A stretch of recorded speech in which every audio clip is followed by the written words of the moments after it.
বড় একটা মিষ্টি রোদ। তো আমি আসছি এখন শাক তুলতে। তো চলো, শাক তো আমার কিছু পুঁই শাক হয়েছে, তো পুঁই শাক গুলো তুলে ফেলবো, কারণ নিচের পুঁই শাক গুলো আসলে ভালো থাকে না, নষ্ট হয়ে যায়, তাই নিচের গুলো তুলে ফেলতেছি। এখান থেকে কিছু নিয়ে নিব। ভালোই শাক হয়েছে, শাকগুলো কিন্তু বড় বড় হয়েছে, কারণ এইখান থেকে নিয়ে নিলে এই শাকগুলো আসলে নষ্ট হয়ে যাবে। তো আমি ভাবতেছি নিচে থেকে নিয়ে নেই, নিচের শাকগুলো পচে টচে যায়। আর আমার কিন্তু খুব ভালো লাগতেছে বারান্দা থেকে শাক তুলে। এই শাকের বোটাগুলো অবশ্য আমি বাজার থেকে কিনে আনছিলাম, পরে আমরা কিছুকে এরকম লাগাই দিছিলাম এখানে বারান্দায়। খুব সুন্দর হয়েছে, ভালো লাগতেছে। আমার বারান্দার মধ্যে একটু গাছ টাছ থাকলে আমার খুব ভালো লাগে।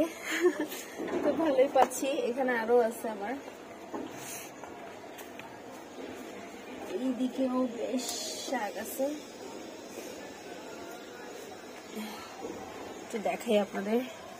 এই যে এই গাছটাতেও বেশ ভালোই শাক হয়েছে, তো একে একে করে নিয়ে নিচ্ছি। এই যে ফাইনালি এইটুক শাক তুলতে পারছি। কিছু শাকের আগা কেটে নিছি, যেন নতুন করে আগা আসে। বসাই নিছি, শাকগুলো কেটে ধুয়ে বেছে নিছি। আর এই শাকগুলো রান্না করার জন্য আমি এখানে একটু মলা মাছ নিয়ে নিছি। মলা মাছটা একটু কষায় তারপরে আমি শাকটা দিয়ে দিব।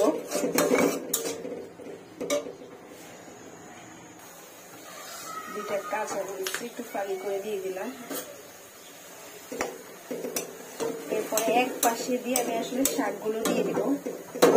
এই মাছটা সাধারণত আমরা ভুনা ভুনাই করি, কিন্তু আজকে যেহেতু আমি একটু শাক উঠাইছি, ভাবলাম এই মাছ দিয়ে দিই, তাহলে একটু খেতে ভালো লাগবে। নাহলে এইটুকু শাক আমি আবার কিছুর সাথে দিয়ে রান্না করবো। তো এখান দিয়ে যে পাশে দিয়ে রান্না হয়ে যাবে আমার শাকের সাথে।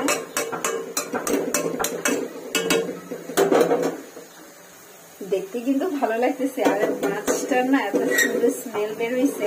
এই মলা মাছটা কিন্তু খেতে অনেক ভালো লাগে, আমার খুব পছন্দ। ছোট মাছ আসলে সবারই মনে হয়, আমরা বাঙালি, আমাদের সবারই ছোট মাছ আসলে পছন্দ। তো একদম মাখা মাখা করে ফেলবো। এই পর্যায়ে আমি হালকা একটু অল্প করে একটু ঢাকনা করে দিই। ঢাকনা করে দিলে দিয়ে যায় ভালো হবে। তাই তো খুঁজে পাচ্ছি না, দেরি হোক আপাতত এইটা ঢেকে দিলাম, হোক রান্নাটা। এই যে আমার রান্নাটা প্রায় শেষ হয়ে গেছে। এই দিক দিয়ে তো সবুজ সবুজ, আর আমি এই দিক দিয়ে আবার একটু একটু কি করেছি, ধনিয়া পাতা দিয়ে দিচ্ছি। আবার সাধারণত ধনিয়া পাতা গুলোকে আমি ধুয়ে কেটে একদম কুচি কুচি করে ডিফ্রস্ট করে রাখছিলাম। যে এখন এখান দিয়ে একটু ধনিয়া পাতা দিয়ে দিছি। ধনিয়া পাতাটা দিলে নাকি স্মেলটা সেই হয়ে গেল। রান্নাটা অলরেডি আমার ডান, আমি চুলা বন্ধ করে দিলাম। এই হইলো আমার আজকে রান্না বান্না।